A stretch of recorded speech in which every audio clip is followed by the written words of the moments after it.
Hi అండి, అందరికీ నమస్కారం. ఈరోజు మీకోసం 'అనుకోని తాళిబంధం' పార్ట్ 2 మరి కథలోకి వెళ్తే, కాలం ఎవరి కోసం ఆగదు. కానీ కొన్నిసార్లు మనసు మాత్రం ఒకే వ్యక్తి చుట్టూ, ఒకే జ్ఞాపకం చుట్టూ గిరికీలు కొడుతూ ఆగిపోతుంది. ట్రాఫిక్‌లో ఆ చిన్న బైక్ ప్రయాణం ఆయుష్ అనుభవంల మధ్య ఉన్న అదృశ్య గోడలను పగలగొట్టింది. రోజులు గడుస్తున్న కొద్దీ ఆ పరిచయం కాస్త ఒక అందమైన ఆకర్షణగా మారుతుంది. ఇద్దరి మధ్య మాటలు తగ్గాయి, కానీ చూపుల భాష పెరిగింది. ఒకరి కోసం ఒకరు ఎదురుచూసే తపన మొదలైంది. కానీ ప్రేమ ఎంత అందమైందో, అది తెచ్చే సందిగ్ధత కూడా అంతే భయంకరమైంది. హైటెక్ సిటీలోని తన ఆఫీస్ క్యాబిన్లో కూర్చుని ఉన్నాడు ఆయుష్. ల్యాప్టాప్ స్క్రీన్ మీద కోడింగ్ లైన్స్ కనిపిస్తున్నా అతని మెదడు మాత్రం వాటిని ప్రాసెస్ చేయటం లేదు. అతని కళ్ళ ముందు ఒకటే రూపం, పసుపు రంగు పట్టలంగాలో దేవతల కనిపించిన అనుపమ రూపం. బైక్ మీద తన వెనక కూర్చున్నప్పుడు ఆమె కుర్లు తన ముఖాన్ని తాకిన ఆ తీయని స్పర్శ. ఆయుష్ తన 2 చేతులతో తల పట్టుకొని కుర్చీలో వెనక్కి ఆనుకున్నాడు. అతని మనసులో ఒక పెద్ద తుఫాను చెలరేగుతుంది. ఈ తప్ప ఒప్ప అన్న ప్రశ్న అతన్ని ఉక్కిరిబిక్కిరి చేస్తుంది. రోజు రోజుకు అనుపమ అంటే అతనికి ఇష్టం పెరిగిపోతుంది. ఆమె అమాయకత్వం, ఆమె నవ్వు, కష్టాల్ని ఎదుర్కొనే ఆమె ధైర్యం, ఇవన్నీ ఆయుష్ను కట్టిపడేస్తున్నాయి. కానీ వెంటనే అతని మెదడు లాజిక్ వైపు లాగుతుంది. నా వయసు 27. నేను సెటిల్డ్ సాఫ్ట్వేర్ ఇంజనీర్ని. ఓ కుటుంబాన్ని నడిపించవలసిన బాధ్యత గలవాణ్ణి. కానీ అనుపమ, ఆమె వయసు కేవలం 18. ఇంకా డిగ్రీ ఫస్ట్ ఇయర్ చదువుతున్నాం చిన్నపిల్ల. నాకు ఆమెకు మధ్య 9 ఏళ్ల వయసు తేడా. ఆమెకు జీవితం అంటే ఏమిటో ఇప్పుడిప్పుడే తెలుస్తుంది. ఇలాంటి సమయంలో నేను ఆమెను ప్రేమించడం కరెక్టేనా? ఆయుష్కు తన తల్లి కమలమ్మ గుర్తొచ్చింది. ఆమె ఎంత మంచిదైనా తన కొడుకు తన చెల్లెలి వయసున్న అమ్మాయిని, అది చెల్లెలి బెస్ట్ ఫ్రెండ్ని ప్రేమిస్తున్నాడని తెలిస్తే ఎలా స్పందిస్తుందో అన్న భయం. దానికి తోడు అనుపమ తండ్రి శ్రీనివాసు డబ్బు, పరువు కోసం కన్న కూతుర్నే బలి చేయాలని చూసిన స్వార్థపరుడు. ఈ విషయాలన్నీ తలుచుకునేసరికి ఆయుష్ మనస్సు వెనక్కి లాగుతుంది. నేను నా బాధ్యతను మర్చిపోకూడదు. ఆమె కేవలం నా చెల్లెలి ఫ్రెండ్ మాత్రమే. ఆమె చదువు పూర్తయ్యే వరకు ఆమెకు ఒక రక్షకుడిలా ఉండాలి తప్ప నా ప్రేమలో ఆమెను కన్ఫ్యూజ్ చేయకూడదు. అంత నా మనసుకు తాను గట్టిగా సంకెళ్ళు వేసుకోవాలని నిర్ణయించుకున్నాడు. కానీ ప్రేమకు ఆంక్షలు విధించడం సాధ్యమా? బుద్ధి వద్దు అంటున్న మనసు మాత్రం అనుపమ చుట్టూనే ప్రదక్షిణలు చేస్తుంది. ప్రియ ఇంటికి వెళ్ళడం తగ్గించాలని అనుకున్నాడు. కానీ సాయంత్రం కాగానే కారు అప్రయత్నంగా అటువైపే వెళ్తుంది. మరోవైపు అనుపమ పరిస్థితి కూడా ఇంచుమించు అలాగే ఉంది. ప్రియా ఇంట్లో ఆమెకిప్పుడు ఒక స్వతంత్రమైన, ప్రశాంతమైన జీవితం దొరికింది. కానీ ఆమె ఆలోచనలో మాత్రం ఎప్పుడూ ఆయుష్ ఉంటున్నాడు. గత కొన్ని రోజులుగా ఆయుష్ ప్రవర్తనలో వచ్చిన మార్పును 18 ఏళ్ల అనుపమ చాలా స్పష్టంగా గమనిస్తుంది. ఇంతకుముందు ఆయుష్ తన్ను చూసినప్పుడు ఒక అన్నయ్యలా, బాధ్యత గల వ్యక్తిలా చూసేవాడు. కానీ ఇప్పుడు ఆ చూపుల్లో ఏదో వెచ్చదనముంది.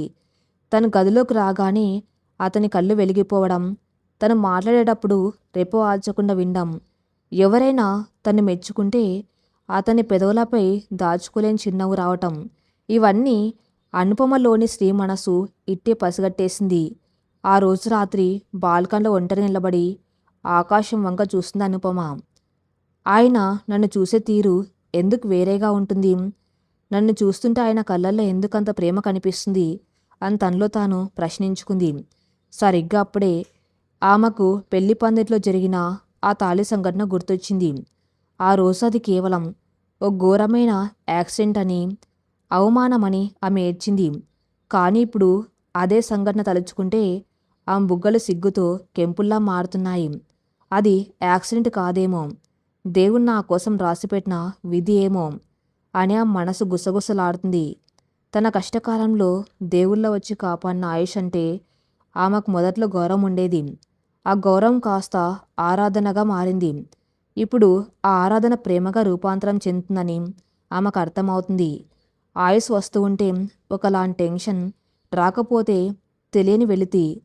ఫోన్ రింగ్ అయితే ఆయన చేశాడేమో అన్న ఆశ. ఈ కొత్త భావాలను అనుభవిస్తూనే ఆయుష్ తన మనసులోని మాట ఎప్పుడు బయట పెడతాడా అన్న ఆతృతగా ఎదురుచూస్తుంది అనుపమ. అది జూలై నెల. హైదరాబాద్లో వాతావరణం ఎప్పుడు ఎలా మారుతుందో ఎవరు ఊహించలేరు. ఉదయం అంతా ఎండ దంచుకొట్టింది. సాయంత్రం 4 గంటలకి ఆకాశం ఒక్కసారిగా చీకటి పడిపోయింది. నల్లటి మబ్బులు నగరాన్ని కమ్మేశాయి. ఉరుములు మెరుపులతో భారీ వర్షం మొదలైంది. ఆ రోజు కాలేజీలో అదనపు క్లాసులుండటం వల్ల అనుపమ కాస్త ఆలస్యంగా బయలుదేరింది. బస్సు కోసం బస్టాండ్ దగ్గర నిలబడి ఉంది. వర్షం ఉధృతి అంతకంతకు పెరుగుతుంది. చల్లటి గాలికి వాన చినుకులు బస్టాండ్ లోపలికి కూడా వస్తున్నాయి. అనుపమ దగ్గర గొడుగు లేదు. పల్చటి చుడిదార్లో ఉన్న ఆమె చలికి సన్నగా వణుకుతుంది. రోడ్లన్నీ జలమయమయ్యాయి. ఆటోలు బస్సులు ఏమీ రావటం లేదు. చీకటి పడ్డంతో ఆమెలో కాస్త భయం మొదలైంది. సరిగ్గా అదే సమయంలో తన కారులో ఆఫీస్ నుండి ఇంటికి వెళ్తున్నాడు ఆయుష్. వర్షం వల్ల ట్రాఫిక్ నెమ్మదిగా కదులుతుంది. కారు అద్దాల నుండి బయటకు చూస్తున్న ఆయుష్ కళ్ళు బస్టాండ్ దగ్గర ముడుచుకొని నిలబడిన ఒక అమ్మాయి మీద పడ్డాయి. ఆ వాన్లో ఆమెను గుర్తుపడ్డానికి అతనికి ఒక క్షణం కూడా పట్టలేదు. అది అనుపమ. ఆమెను అలా వాన్లో తడుస్తూ చలికి వణుకుతూ చూడగానే ఆయుష్ మనసులో ఉన్న ఆంక్షలు లాజిక్లన్నీ వర్షపు నీటిలో కొట్టుకుపోయాయి. వెంటనే కారును పక్కకు ఆపి డోర్ తీసుకొని ఆ భారీ వర్షంలోకి బయటకు వచ్చాడు. ఆయుష్ నడుచుకుంటూ బస్టాండ్ వైపు రావటం చూసిన అనుపమకు ప్రాణం లేసి వచ్చినంత పనైంది. వర్షపు చినుకుల మధ్య తడుస్తూ తన కోసమే వస్తున్న అతన్ని చూసి ఆమె గుండె వేగం రెట్టింపైంది. అనుపమ, ఏంటిలా తడిసిపోయావు? నాకు ఫోన్ చేయొచ్చు కదా అన్నాడు ఆయుష్ కాస్త కోపంగా, అంతకంటే ఎక్కువ ఆందోళనగా. అతని గొంతు వాన శబ్దాన్ని దాటి ఆమెకు వినిపించింది. అది నేను బస్సు వస్తుందనుకున్నాను తడబడుతూ చెప్పింది అనుపమ. చల్లికాం పెదవులు వణుకుతున్నాయి. చేతులు రెండు కట్టుకుని తన్ను తాను వెచ్చబరుచుకునే ప్రయత్నం చేస్తుంది. ఆమె పరిస్థితి చూసి ఆయుష్ మనసు ద్రవించింది. తాను ధరించి ఉన్న లేదర్ జాకెట్ జిప్ వెంటనే తీశాడు. ఆ జాకెట్ తీసి ఒక అడుగు ముందుకు వేసి వణుకుతున్న అనుపమ భుజాల మీద అత్యంత ఆప్యాయంగా మృదువుగా కప్పాడు. ఆ క్షణం ప్రపంచం ఆగిపోయినట్టు అనిపించింది అనుపమకు. ఆ జాకెట్లోని వెచ్చదనం కంటే ఆయుష్ స్పర్శ ఇచ్చిన వెచ్చదనం ఆమె నరనరాల్లో విద్యుత్తులా ప్రవహించింది. ఆ జాకెట్కి అంటి ఉన్న ఆయుష్ పర్ఫ్యూమ్స్ వాసన ఆమెను మత్తెక్కిస్తుంది. అనుపమ కళ్ళు పైకి లేపి ఆయుష్ కళ్ళలోకి చూసింది. ఆ కళ్ళల్లో ఇప్పుడు దాపరికాలు లేవు, కపటం లేదు. కేవలం పారదర్శకమైన స్వచ్ఛమైన ప్రేమ ఉట్టిపడుతుంది. ఆ వర్షం శబ్దంలో కూడా వాళ్ళిద్దరికీ ఒకరి గుండె చప్పుడు మరొకరికి స్పష్టంగా వినిపిస్తుంది. ఆ జాకెట్ కప్పుకున్నప్పుడు ఆయుష్ చేతులు ఆ భుజాలను తాకాయి. ఆ ఆత్మీయమైన స్పర్శకు అనుపమ మనసు ఆగిపోయి మళ్ళీ కొత్తగా కొట్టుకోవడం మొదలుపెట్టింది. అప్పటి వరకు వయసు బాధ అంటూ తన్ను తాను కట్టడి చేసుకున్న ఆయుష్ మనసు కూడా ఇప్పుడు ఆ మత్తులో మునిగిపోయింది. ఆ వానలో వాళ్ళిద్దరూ అలా నిలబడిపోయారు, మాటల్లేని ఒక అందమైన లోకంలో. కారెక్కి వెళ్దాం అన్నాడు ఆయుష్, వాయిస్ కాస్త బొంగురుగా నెమ్మదిగా. అనుపమ ఏం మాట్లాడకుండా తల ఊపి అతని వెంట నడిచి కారులో కూర్చుంది. కారులో హీటర్ ఆన్ చేశాడు ఆయుష్. ఇద్దరి మధ్య మౌనం. కానీ ఆ మౌనం ఎన్నో కబుర్లు చెప్పుకుంటుంది. తన జాకెట్లో ముడుచుకొని కూర్చున్న అనుపమను చూస్తూ ఉంటే జీవితాంతం ఆమెను ఇలానే కంటికి రెప్పలా కాపాడుకోవాలి అనిపించింది ఆయుష్కు. కారు ప్రియ ఇంటికి చేరుకుంది. వర్షం ఇంకా పడుతూనే ఉంది. కారు దిగి ఇద్దరు ఇంటి గుమ్మం వైపు నడిచారు. ఆయుష్ జాకెటు అనుపమ భుజాల మీదే ఉంది. తలుపు చప్పుడు విన్న ప్రియ వచ్చి తలుపు తీసింది.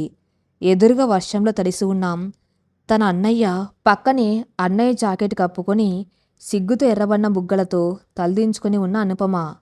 ప్రియ ఒక క్షణం ఆశ్చర్యపోయినా మరుసటి క్షణమే ఆమె పెదవులపై ఒక అందమైన వంకర నవ్వు వికసించింది. ఒక ఆడపిల్లగా, ఒక స్నేహితురాలిగా, ఒక చెల్లెలిగా ఆమెకు జరిగిందేమిటో అర్థం చేసుకోవడానికి సెకండ్ పట్టలేదు. ఆయుష్ కళ్ళలోని ఆందోళన, అనుపమ కళ్ళలోని సిగ్గు అన్నీ ప్రియకు పారదర్శకంగా కనిపించాయి. అయ్యో, వాన్లో తడిసిపోయారా? రండి రండి, లోపలికి రండి అంటూ వాళ్ళను లోపలికి ఆహ్వానించింది. అనుపమ్ వెంటనే ఆ జాకెట్ తీసి ఆయుష్ చేతిలో పెట్టి ఏం మాట్లాడకుండా పరుగు పరుగున తన గదిలోకి వెళ్ళిపోయి తలుపులు వేసుకుంది. గదిలోకి వెళ్ళగానే అద్దం ముందు నిలబడి తన ముఖాన్ని చూసుకుంటూ సిగ్గుతో 2 చేతులతో ముఖం కప్పుకుంది అనుపమ. ఆ వర్షపు సంఘటన ఆమెను ఒక కొత్త లోకంలో విహరింపజేస్తుంది. హాల్లో ఉన్న ఆయుష్ తల తుడుచుకుంటూ ప్రియ వైపు చూశాడు. ప్రియ 2 చేతులు కట్టుకొని ఒక భావిష్య దర్శన్లా చిరునవ్వుతో తన అన్నయ్యని చూస్తుంది. ఏంటే అలా చూస్తున్నావు? వాన్లో తడిసిందన్న కోపమా అన్నాడు ఆయుష్ కవర్ చేసుకునే ప్రయత్నం చేస్తూ. ప్రియ చిన్నగా నవ్వింది.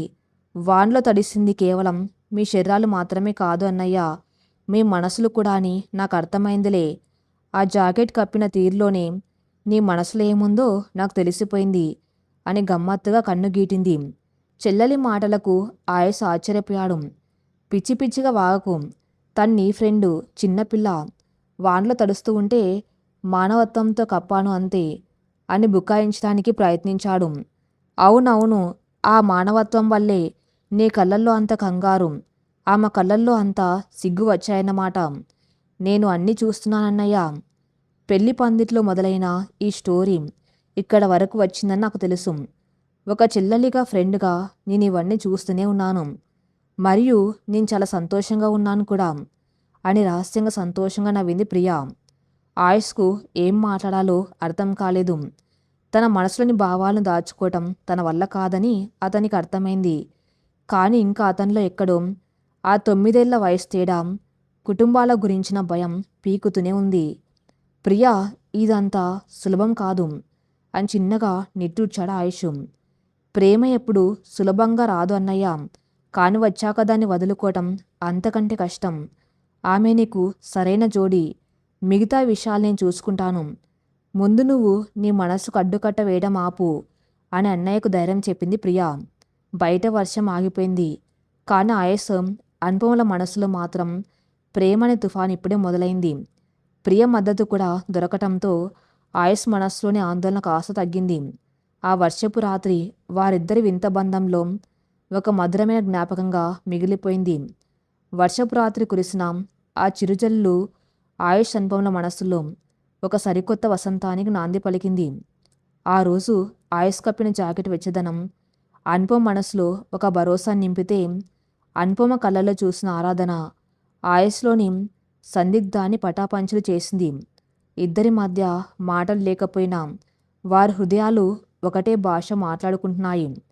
ఆఫీస్ నుండి త్వరగా రావటం, ప్రియ ఇంటికి తరచు వెళ్ళటం, ఆయుష్ దినచర్య మారిపోయింది. తన చెల్లెలి కళ్ళగప్పలేనని అతనికి తెలుసు. అందుకే ప్రియమున్ తన ప్రేమను దాచే ప్రయత్నం మానుకున్నాడు. ఇలా సాఫీగా అందంగా సాగిపోతున్న వీరి ప్రేమ కథలోకి ఒక ఊహించని మలుపు రాబోతుందని వారెవరూ ఊహించలేదు.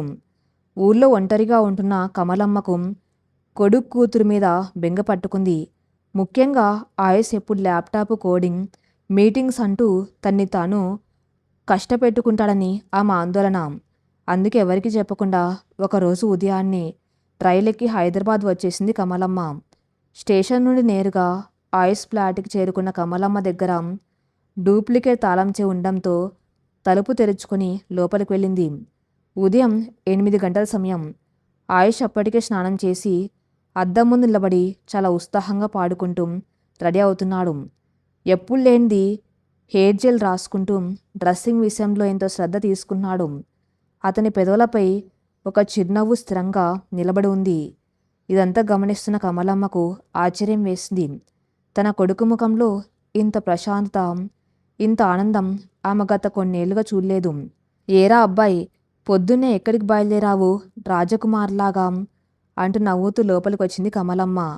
తల్లి గొంతు వినగానే ఆయుష్ ఉలిక్కిపడి వెనక్కి తిరిగాడు. అమ్మా, నువ్వేంటిక్కడ? ముందు ఫోన్ చేయొచ్చు కదా, నేను స్టేషన్కి వచ్చేవాణ్ణి కదా అంటూ ఆప్యాయంగా తల్లిని హత్తుకున్నాడు. ఫోన్ చేస్తే నీ కొత్త అవతారం చూసేదాన్ని కాదేమో. ఎప్పుడు పని రాక్షసుల్లా ల్యాప్టాప్కే అతుకపోయేవాడివి. ఈరోజు భలే హుషారుగా పాడుతున్నావేంటి? ముఖంలో ఏదో కొత్త కళ కనిపిస్తుంది. ఏమైనా దాస్తున్నావా నా దగ్గర అని కళ్ళు చిన్నవి చేసి గమ్మత్తుగా అడిగింది కమలమ్మ. ఆయుష్ గుండె ఒక్కసారిగా జల్లుమంది. తల్లులకు పిల్లల మనసులోని మాట ఇట్టే తెలిసిపోతుందని అతనికి అర్థమైంది. కానీ అనుపమ గురించి చెప్పడానికి ఇది సరైన సమయం కాదనిపించింది. అదేం లేదమ్మా, ఈ మధ్య ఒక పెద్ద ప్రాజెక్టు సక్సెస్ అయింది. అందుకే కాస్త రిలాక్స్గా ఉన్నాను అని మాట దాటవేశాడు. కమలమ్మ నమ్మినట్టుగా తల ఊపినా ఆ మనసులో మాత్రం ఏదో అనుమానం బీజం పడింది. సర్లే, ముందు ప్రియా ఇంటికి వెళ్దాం పదాం, నా కూతుర్ని చూసి చాలా రోజులైంది అని అంది. ఆయుష్ కమలమ్మ ఇద్దరు కలిసి ప్రియా ఇంటికి వెళ్లారు. తలుపు తీసిన ప్రియ తల్లిని చూడగానే సంతోషంతో గంతులు వేసింది.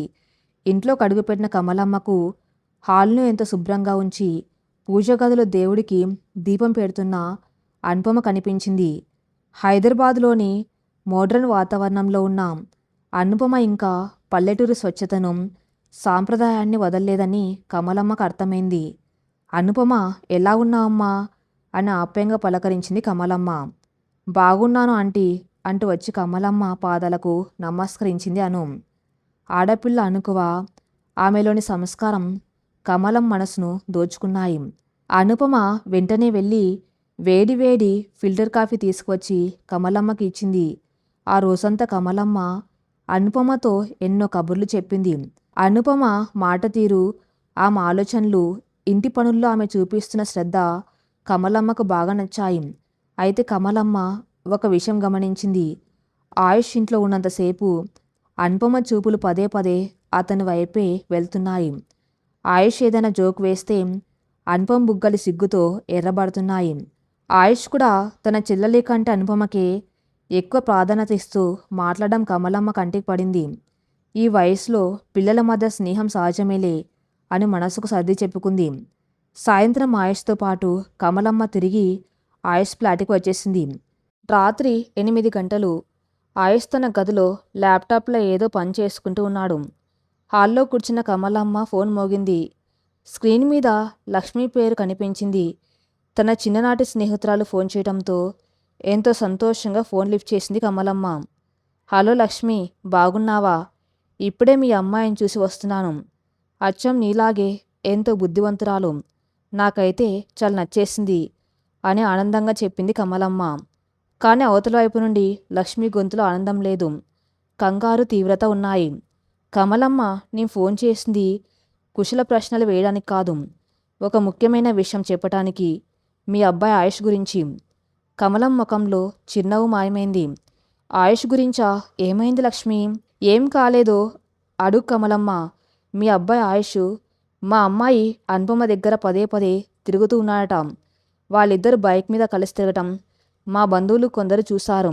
నిన్న వర్షంలో ఒకే దగ్గర గొడుగు లేకుండా నిలబడి ఉన్నారని కూడా నాకు తెలిసింది అంది లక్ష్మి కాస్త కటువుగా. కమలమ్మకు తన చెవులు తాను నమ్మలేకపోయింది. లక్ష్మి, నువ్వేం మాట్లాడుతున్నావు? నా కొడుకు అలాంటి వాడు కాదు. వాళ్ళు కేవలం స్నేహితులు. స్నేహమో ప్రేమో నాకు తెలియదు కమలమ్మ. మీ అబ్బాయికి 27 ఏళ్ళు, మా అమ్మాయికి 18 ఏళ్ళు. ఇంకా డిగ్రీ కూడా పూర్తి కాలేదు. నా మొగుడు శ్రీనివాస్ గురించి నీకు తెలుసు కదా, పరువు కోసం ప్రాణాలు తీసే మనిషి.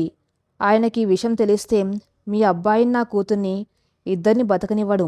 అయినా ఒక ఆడపిల్ల జీవితంతో ఆడుకోవటం మీ అబ్బాయికి న్యాయమా?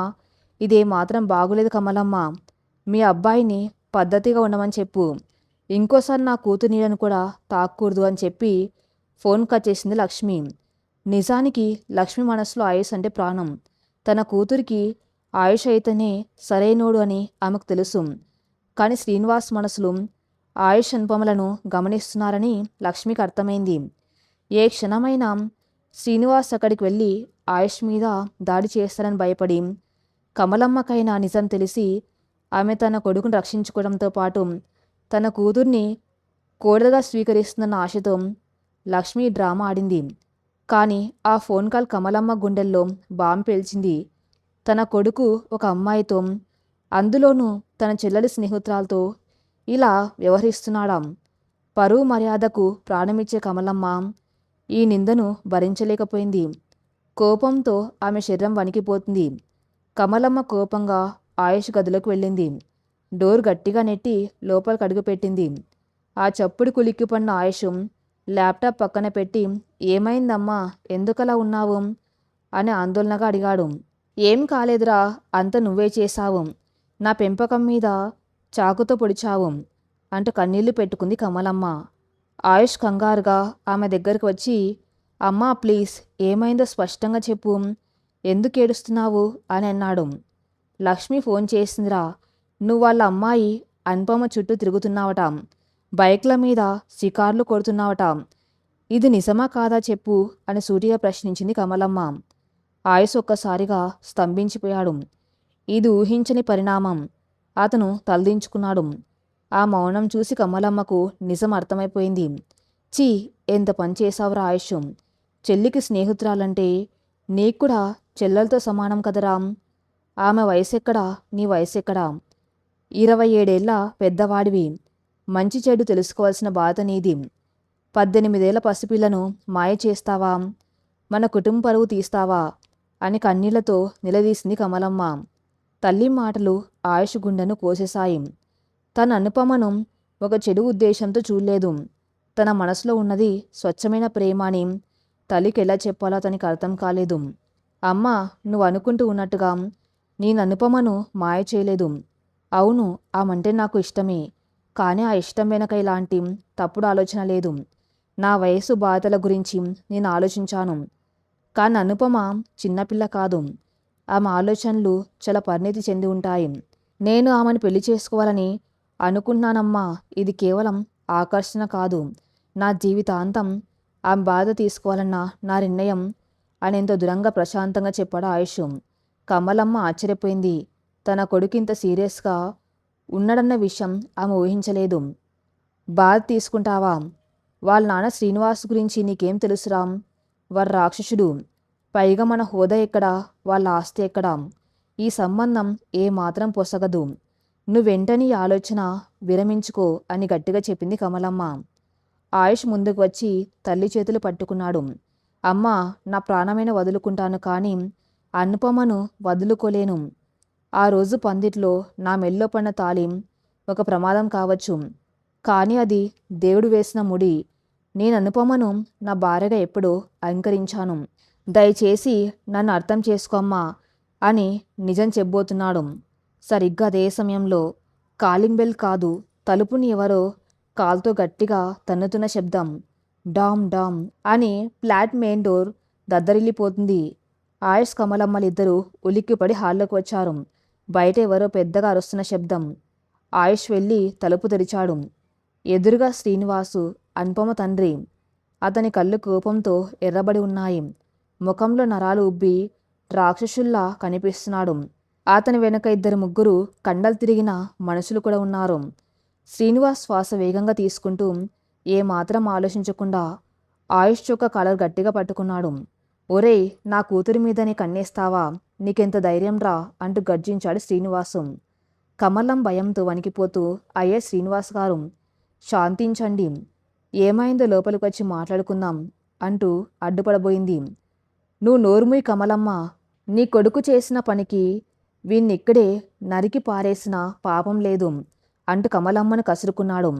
ఆయుష్ ఏమాత్రం భయపడకుండా శ్రీనివాస్ చేతులను తన కాలర్ మీద నుండి నెమ్మదిగా కానీ గట్టిగా తీసేశాడు. శ్రీనివాస్ గారు, మాట్లాడే పద్ధతి నేర్చుకోండి. ఇది నా ఇల్లు, ఇక్కడ అరుస్తూ రచ్చ చేస్తే బాగుండదు అన్నాడు ఆయుష్ ఎంతో హుందాగా, తన కోపాన్ని అదుపులో పెట్టుకుంటూ. ఆ మాటలకు శ్రీనివాస్ అహంకారం దెబ్బతింది. నీ ఇల్లా? నీ బతికెంతరా? ఇదిగో ఈ కాగితాలు చూడు అంటూ తన చేతిలో గట్టిగా పట్టుకున్న ఒక ఫైల్ను, కట్టు కాగితాలను ఆయుష్ ముఖం మీదకి విసిరికొట్టాడు. ఆ కాగితాలు గాల్లో ఎగిరి కింద పడ్డాయి. ఆ కాగితాలను చూసిన ఆయుష్ ముఖంలో ఒక్కసారిగా రంగులు మారింది.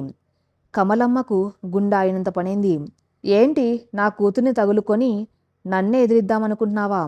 నా కూతురి పేరు చెప్పి నువ్వు చేసిన ఈ నీచమైన పనికి నిన్ను జీవితాంతం జైల్లో కూర్చోబెడతాన్రా. ఈ కాగితాలు చూశాక నువ్వు నీ తల్లి ఈ ఊరు వదిలి పారిపోవటం ఖాయం అని అహంకారంగా నవ్వాడు శ్రీనివాసు. ఆ కాగితాల్లో ఏదో భయంకరమైన ఆరోపణ ఉంది. ఆయుష్ లాంటి నిజాయితీపరుడి కెరియర్ను, జీవితాన్ని నాశనం చేసే కుట్ర అందులో స్పష్టంగా కనిపిస్తుంది. హాల్లో వాతావరణం ఉద్రిక్తంగా ఉంది. శ్రీనివాస్ గట్టిగా విసిరికొట్టిన ఆ కట్టు కాగితాలు గాల్లో ఎగిరి ఆయుష్ పాదాల దగ్గర చెల్లాచెదురుగా పడ్డాయి. ఆ కాగితాలను చూడగానే కమలమ్మ గుండె అయినంత పనైంది. తన కొడుకు మీద ఏదైనా క్రిమినల్ కేసు పెట్టాడా, లేక ఆఫీసులో ఏదైనా కుట్ర చేసి పోలీసులను తీసుకొచ్చాడా అన్న భయంతో ఆమె కాళ్ళు వణికిపోయాయి. ఆయుష్ మాత్రం ఏమాత్రం తొనక్కుండా ప్రశాంతంగా వంగి ఆ కాగితాలు చేతిలోకి తీసుకున్నాడు. అతను మొదటి పేజీ తిరగగానే కమలమ్మ భయపడినట్టుగా, అది పోలీస్ నోటీస్ కాదు, కోర్టు కాగితాలు కావు, అదొక పెళ్లి సంబంధానికి సంబంధించిన బయోడేటా మరియు ఒక యువకుడి ఫోటోలు. ఆ ఫోటోలో ఉన్న వ్యక్తి ఎంతో ఖరీదైన సూట్ వేసుకొని ఒక లగ్జరీ కారు పక్కన నిలబడి ఫోజులు ఇస్తున్నాడు. బయోడేటాలో అతని ఆస్తుల వివరాలు, విదేశాల్లో ఉన్న వ్యాపారాల చిట్టా పెద్ద అక్షరాలతో ప్రింట్ చేసి ఉంది. ఆయుష్ ఆ కాగితాల నుండి చూపు తిప్పుకొని శ్రీనివాస్ వైపు సూటిగా చూశాడు. శ్రీనివాస్ ముఖంలో వెకిలి నవ్వు, అహంకారం స్పష్టంగా కనిపిస్తున్నాయి. తను 2 చేతులు కట్టుకొని ఆయుష్ను పైనుండి కిందకు చిన్న చూపు చూస్తూ దర్పంగా మాట్లాడడం మొదలుపెట్టాడు. చూసావా, ఆ ఫోటోలో ఉన్న కుర్రవాణ్ణి చూసావా? మా అమ్మాయికి ఈ అబ్బాయి అన్ని విధాలా సరైనవాడు. అమెరికాలో సాఫ్ట్వేర్ కంపెనీకి ఓనర్, 100 కోట్ల ఆస్తిపరుడు. వాడి కాలిగోటికి కూడా సరిపోవు నువ్వు. నీలాంటి ఒక మామూలు ఎంప్లాయీ నా కూతురి మీద కన్నేస్తాడా? నా కూతుర్ని నీ బొట్టలో వేసుకొని నా ఆస్తిని కొట్టేద్దామని ప్లాన్ వేశావు కదరా అని గర్జించాడు శ్రీనివాసు. శ్రీనివాస్ మాటలకు కమలమ్మకు ప్రాణం లేసి వచ్చినట్లయింది. పోలీస్ కేసు కాదు అన్న సంతోషం ఒక పక్క ఉన్నా, శ్రీనివాస్ మాట్లాడుతున్న తీరు, అతని అహంకారం ఆమెకు ఆందోళన కలిగించాయి. మధ్యతరగతి పరువుతో బతికే తమ కుటుంబం ఇలాంటి గూండాలతో, ఆస్తిపరులతో గొడవపడ్డం ఏమాత్రం క్షేమం కాదని ఆమెకు తెలుసు. వెంటనే కమలమ్మ శ్రీనివాస్ దగ్గరకు వచ్చి చేతులు జోడించింది. అయ్యా శ్రీనివాస్ గారు, మీ ఆస్తి అంతస్తుల గురించి మాకు తెలుసు. నా కొడుకు అలాంటి వాడు కాదు. వాడికి ఎలాంటి దురుద్దేశం లేదు. ఏదో వయసులో ఉన్న పిల్లలు తెలియక ఆకర్షణలో పడి ఉంటారు. నేను వాడికి నచ్చెబుతాను. మీరు దయచేసి ఇక్కడి నుండి వెళ్ళండి. నా కొడుకు మీ అమ్మాయి వంక కన్నెత్తు కూడా చూడడు. ఇది నా మాట అంటూ కన్నీళ్లతో బతిమలాడింది. కాని శ్రీనివాసు శాంతించలేదు. నువ్వు కాదు కమలమ్మ, వీడు చెప్పాలి. వీడి నోటితో వీడు ఒప్పుకోవాలి. ఇంకోసారి నా కూతురి పేరు తలుచుకొనని నా కాళ్ళు పట్టుకుని క్షమాపణ అడగాలి అని అహంకారంగా అరిచాడు. ఆయుష్ కళ్ళల్లో కోపం కట్టలు తెంచుకుంటుంది. తన తల్లి ఒక అహంకారి ముందు చేతులు జోడించి నిలబడ్డం అతనికి ఏమాత్రం నచ్చడం లేదు. తన తల్లి చేతులను కిందకు దించి ఆమెను తన వెనక్కు నెట్టాడు. ఆయుష్ ముందుకు అడుగులు వేశాడు. అతని కళ్ళలో ఎలాంటి భయం లేదు. చేతిలో ఉన్న బయోడేటా కాగితాలను ఒక టేబుల్ మీద విసిరికొట్టి శ్రీనివాస్ కళ్ళల్లోకి సూటిగా చూశాడు. శ్రీనివాస్ గారు, ఆస్తులు అంతస్తులు చూసుకొని పెళ్లిళ్ళు చేసే మీలాంటి వాళ్ళకు బంధాల విలువ తెలియదు. మీ కూతుర్ని ఒక అమెరికా సంబంధానికి అమ్మేయాలని చూస్తున్నారు. అందులో మీ స్వార్థం తప్ప మీ కూతురి సంతోషం ఏమాత్రం లేదు అన్నాడు ఆయుష్ గంభీరంగా. ఒరేయ్, నీకెంత ధైర్యం రా, నా ఎదురుగానే నిలబడి మాట్లాడుతున్నావు అంటూ శ్రీనివాస్ వెనక ఉన్న మనుషులు ముందుకు రాబోయారు. కానీ ఆయుష్ వాళ్ళను లెక్క చేయలేదు. అతని గొంతు మరింత స్థిరంగా స్పష్టంగా మారింది. నాకు అనుపమ అంటే ఇష్టం. ఆ ఒక్క మాట ఆ గదిలో ఉరుములేని పిడుగులా పడింది.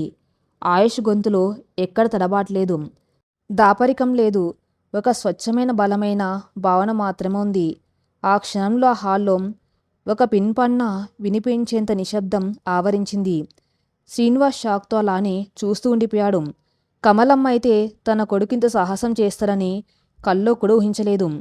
2 చేతులతో తన నోరు మూసుకొని భయంతో ఆయుష్ వంక చూస్తూ ఉండిపోయింది. ఆ నిశ్శబ్దాన్ని ఆయుష్ మళ్ళీ ఛేదించాడు. అవును, నాకు అనుపమ అంటే ఇష్టం. నేను ఆమెను ప్రేమిస్తున్నాను. ఆమెకు రక్షణగా, ఆమె భవిష్యత్తుకు భరోసాగా జీవితాంతం తోడుండాలని నిర్ణయించుకున్నాను. మీరు తెచ్చిన ఈ 100 కోట్ల సంబంధం ఆమెకు భౌతికమైన సంతోషాన్ని ఇస్తుందేమో, కానీ ఆమె మనసుకు స్వేచ్ఛనివ్వలేదు. ఆమె చదువుకోవాలనుకుంటుంది. తన కాళ్ళ మీద తాను నిలబడాలనుకుంటుంది. ఆమె ఇష్టాలకు నేను అండగా ఉంటాను. మీరు నన్ను బెదిరించినా, నా ప్రాణాలు తీసినా నా నిర్ణయం మారదు అని కుండబద్దలు కొట్టినట్టు చెప్పాడు. ఆ మాటలు వినగానే శ్రీనివాస్ కళ్ళల్లో అహంకారం కాస్త పగగా మారింది. తన ఊళ్ళో తన్ను ఎదిరించి మాట్లాడే మగాడే లేడు. అలాంటిది తన కళ్ళెదురుగా తన కూతుర్ని ప్రేమిస్తున్నాను అని ఇంత ధైర్యంగా చెబుతున్న ఈ యువకుడిని చూసి అతని రక్తం మరిగిపోయింది. శ్రీనివాస్ కోపంగా లేచాడు. అతని ముఖం ఎర్రబడిపోయింది. ఆయుష్ వైపు ఒక అడుగు వేసి చూపుడు వేలు చూపిస్తూ హెచ్చరించాడు. ఒరేయ్, మా అమ్మాయి కాలేజీలో ఉంది. ఆమె జీవితం నీ ఆట కాదు. 18 ఏళ్ల పిల్ల. నీ మాయ మాటలతో దాన్ని బుట్టలో వేసుకున్నావేమో. కానీ నా కూతుర్ని నేను ఇలా దారికి తెచ్చుకోవాలో నాకు తెలుసు. నువ్వు ఇంకోసారి నా కూతురు నీళ్ళని తాకినా నీ శవం కూడా మీ అమ్మకు దొరకదు. రేపే మా ఊళ్ళో ఆ అమెరికా వాడితో నా కూతురు నిశ్చితార్థం. దమ్ముంటే ఆపి చూడు. కోపం తూగిపోతూ తన మనసులను వెంటేసుకొని గిరున వెనక్కి తిరిగి తలుపును బలంగా వేసుకుని వెళ్ళిపోయాడు శ్రీనివాసు. శ్రీనివాస్ వెళ్ళగానే కమలమ్మ కుప్పగొలిపోయినట్టుగా సోఫాలో కూర్చుండిపోయింది. ఆమె కళ్ళల్లో నీళ్లు ఆగటం లేదు. ఏం చేశావురా ఆయుష్? ఎంత పని చేశావు? వాడి క్యారెక్టర్ గురించి నీకు తెలియదు. వాడు తలుచుకుంటే ఏదైనా చేయగలడు. ఆ పిల్ల జీవితం గురించి మనకెందుకురా? వాళ్ళ నాన్న ఇష్టం వచ్చినోడికి ఇచ్చి పెళ్లి చేస్తాడు. నువ్వెందుకు మధ్యలో దూరుతున్నావు అంటూ బోర్న ఏడ్చింది. ఆయుష్ వెళ్ళి తల్లి పక్కన కూర్చున్నాడు. ఆమె చేతులను తన చేతుల్లోకి తీసుకున్నాడు. అమ్మ, ఒక ఆడపిల్లకు అన్యాయం జరుగుతూ ఉంటే చూస్తూ ఊరుకుని పిరికివాడిగా నన్ను పెంచావా? నా చెల్లెలు ప్రియ జీవితంలో ఇలాంటి పరిస్థితి వస్తే నేను వదిలేస్తానా? అనుపమ నాకు చెల్లెలు కాదు, నా ప్రాణం. ఆ రోజు పందిట్లో ఆ తాళి నా మెల్లో పడినప్పుడే ఆమె నా బాధ అని దేవుడు నిర్ణయించాడు. నన్ను నమ్ము అమ్మా, నేను ఏ తప్పు చేయటం లేదు అని తల్లిని ఓదార్చే ప్రయత్నం చేశాడు. కానీ కమలమ్మ మనసు వినలేదు. నాకు అదంతా తెలియదు. రేపు వాళ్ళ కూతురికి ఎంగేజ్మెంట్ అని వాడి చెప్పాడు కదా. ఆ పిల్ల వాళ్ళ నాన్న మాట వింటుంది. నువ్వు ఈ విషయం ఇక్కడితో వదిలేయి అని కరాఖండిగా చెప్పి కన్నీళ్లు తుడుచుకుంటూ గదిలోకి వెళ్ళిపోయింది. ఆయుష్ హాల్లో ఒంటరిగా మిగిలిపోయాడు. అతని మనసులో ఎన్నో ప్రశ్నలు. అనుపమ పరిస్థితి ఏంటి? శ్రీనివాస్ వెళ్ళి అనుపమని ఏమైనా చేశాడా? లక్ష్మి ఆంటీ కూడా వాళ్ళ ఆయనకి సపోర్ట్ చేస్తుందా? అనుపమ ఈ నిశ్చితార్థానికి ఒప్పుకుందా? వెంటనే తన చెల్లెలు ప్రియకు ఫోన్ చేశాడు. ప్రియ ఏడుస్తూనే ఫోన్ ఎత్తింది. అన్నయ్య, అను వాళ్ళ నాన్న మనసులు వచ్చి అనుపమను బలవంతంగా కారులో ఎక్కించుకొని ఊరికి తీసుకెళ్ళిపోయారు. నేను ఎంత అడ్డుకున్నా వాళ్ళు వినలేదు అని చెప్పింది. ఆయుష్ గుండె పగిలినంత పనైంది. తన అనుపమను బలవంతంగా పెళ్లిపీటలు ఎక్కించడానికి తీసుకెళ్ళిపోయారు. ఇప్పుడు ఏం చేయాలి? లీగల్గా వెళ్దామంటే అనుపమ మైనర్ కాదు. అలా అని ఆమెను తీసుకురావడానికి ఊరికి వెళ్తే అదొక పెద్ద గొడవ అవుతుంది. తన సాఫ్ట్వేర్ మెదడు ఈ సమస్యకు పరిష్కారం వెతకడంలో బిజీ అయిపోయింది. సమయం అర్ధరాత్రి 1 గంట దాటుతుంది. బయట సన్నగా వర్షం పడుతుంది. ఆయుష్ గదిలో లైట్ ఇంకా వెలుగుతూనే ఉంది. బాల్కాన్లో అటు ఇటు తిరుగుతూ తీవ్రమైన ఆలోచనలో ఉన్నాడు ఆయుష్. రేపు ఉదయం కల్లా ఊరికి వెళ్ళి ఆ ఎంగేజ్మెంట్ను ఎలా ఆపాలో ప్లాన్ వేసుకుంటూ ఉన్నాడు. సరిగ్గా అప్పుడు ఫ్లాట్ కాలింగ్ బెల్ మోగింది. ఆ అర్ధరాత్రి పూట ఎవరు వచ్చారు? మళ్ళీ శ్రీనివాస్ మనసులు ఏమైనా దాడి చేయడానికి వచ్చారా అన్న అనుమానంతో ఆయుష్ అప్రమత్తమయ్యాడు. నెమ్మదిగా వెళ్ళి డోర్ పీప్ హోల్ నుంచి బయటకు చూశాడు. బయట నిలబడిన వ్యక్తిని చూసి ఆయుష్కు ఆశ్చర్యం వేసింది. అతను శ్రీనివాస్ మనిషి కాదు. తలుపు తీశాడు ఆయుష్. బయట నిలబడి ఉన్నది కార్తిక్, అనుపమ సొంత అన్నయ్య. కార్తిక్ వయసు ఆయుష్ కంటే 2 ఏళ్ళు తక్కువే ఉంటుంది. కానీ అతను ఎప్పుడు ఇంటికి దూరంగా సిటీలో ఉంటూ బిజినెస్ చేసుకుంటూ ఉంటాడు. తండ్రి శ్రీనివాస్ అహంకారం నచ్చకే అతని కుటుంబానికి దూరంగా ఉంటున్నాడని ఆయుష్కు గతంలో ప్రియ చెప్పిన గుర్తు. కార్తిక్ వర్షంలో కాస్త తడిసి ఉన్నాడు. అతని ముఖంలో కోపం లేదు, కానీ తీవ్రమైన ఆవేదన, ఒక విధమైన నిస్సహాయత కనిపిస్తున్నాయి. లోపలికి రావచ్చా అన్నాడు కార్తిక్ నెమ్మదిగా. ఆయుష్ పక్క తప్పుకొని అతన్ని లోపలికి ఆహ్వానించాడు. ఇద్దరు హాల్లో ఎదురెదురుగా నిలబడ్డారు. కార్తిక్, నువ్వు ఈ సమయంలో అని ఆయుష్ అడగబోతూ ఉండగానే కార్తిక్ అతని మాటను అడ్డుకున్నాడు. నా తండ్రి ఈ సాయంత్రం ఇక్కడ చేసిన రచ్చ నాకు తెలిసింది. ఆయన నా చెల్లిని బలవంతంగా ఊరికి తీసుకెళ్లిన విషయం కూడా నాకు తెలుసు అన్నాడు కార్తిక్ బరువైన గొంతుతో. ఆయుష్ కాస్త ఆశగా చూశాడు. మరి నువ్వెందుకు ఆపలేదు కార్తిక్? అనుపమకు ఆ పెళ్లి ఇష్టం లేదు. నేను అనుపమను నిజంగానే ప్రేమిస్తున్నాను. కార్తిక్ ఒక చిన్న నవ్వు నవ్వాడు. అందులో వెటకారం లేదు, ఒక రకమైన చేదు నిజముంది. నీ ప్రేమ నిజమే కావచ్చు ఆయుష్, కానీ నా తండ్రి శ్రీనివాస్ ఎలాంటివాడో నీకు పూర్తిగా తెలియదు. ఆయనకు డబ్బు పరువు ముందు కన్నపిల్లల ప్రాణాలు కూడా లెక్కలేదు. ఈ సంబంధం వెనక ఉన్న అసలు నిజం ఆ ఆస్తి కాదు, ఇంకో చీకటి ఒప్పందం ఉంది. అందుకే ఆయన నా చెల్లి జీవితాన్ని పణంగా పెడుతున్నాడు. ఆయుష్ బ్రుకటి ముడిపడింది. చీకటి ఒప్పందమా అంటే? కార్తీక్ ఏం మాట్లాడకుండా తన జోబులోంచి ఒక చిన్న ప్లాస్టిక్ కవర్ను తీశాడు. అందులో ఒక పాత ఫోటో ఉంది. అది చాలా ఏళ్ల నాటి బ్లాక్ అండ్ వైట్ ఫోటో. అది దాని అంచులు నలిగిపోయి పసుపు రంగులోకి మారిపోయింది. ఆ ఫోటోని నెమ్మదిగా ఆయుష్ చేతిలో పెట్టాడు కార్తీక్. ఈ ఫోటో చూడు ఆయుష్, మా నాన్న ఈ సంబంధం ఎందుకు తెచ్చాడు, ఈ పెళ్లి వెనక ఉన్న ఆ రహస్యం ఏంటో నీకే అర్థమవుతుంది. నా చెల్లి జీవితం ఆ రాక్షసుడి చేతిలో పడకూడదంటే నువ్వు రేపు ఉదయం కల్లా ఈ నిజం ఆధారంగా ఆ ఎంగేజ్మెంట్ ఆపాలి. ఇది ఒక అన్నగా నా చెల్లి కోసం నేను చేస్తున్న పోరాటం, ఒక స్నేహితుడిగా నీకు ఇస్తున్న ఆయుధం అని చెప్పి ఆయుష్ భుజం తట్టి వచ్చినంత వేగంగానే వెనక్కి తిరిగి వెళ్ళిపోయాడు కార్తీక్. ఆయుష్ చేతిలో ఆ పాత ఫోటో ఉంది. హాల్లో లైట్ వెలుతుర్లో ఆ ఫోటో వంక తలదించి చూశాడు. ఆ ఫోటోలో ఉన్న దృశ్యాన్ని చూడగానే ఆయుష్ కళ్ళు ఆశ్చర్యంతో పెద్దవయ్యాయి. అతని మెదడు ఒక్కసారిగా మొద్దుబారిపోయింది. అతని కళ్ళను తానే నమ్మలేకపోతున్నాడు. ఆ పాత ఫోటోలో ఉన్న రహస్యమేంటి? శ్రీనివాసు ఆ సంబంధం తీసుకురావడం వెనక ఉన్న ఆ చీకటి గతమేంటి? తెల్లవారితే అనుపమ నిశ్చితార్థం.